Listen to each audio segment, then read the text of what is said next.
for kampen, der vi bak et skjold tar poeng. Det er laget med de gode tradisjoner, som leder oss slik helt fram. Og ære skal alltid forsvares, høyt der og stolt i hver kamp. Ja, æres de unge, de gamle, og verden den fortsetter fram.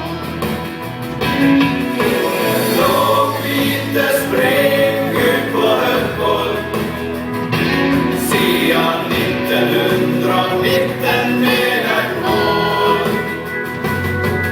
Og det er å skåre og vinne, slik at klubbens storhet består.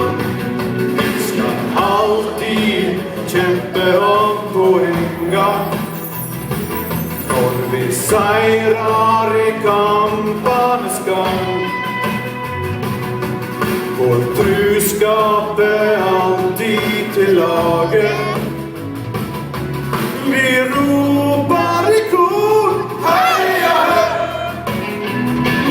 Og det blå-hvite spreng ut på Høgvoll, siden 1919 med et mål. Og det er å skåre og vinne, slik at klubbens storhet består. Det er en sjarmørklubb i Norge, og alle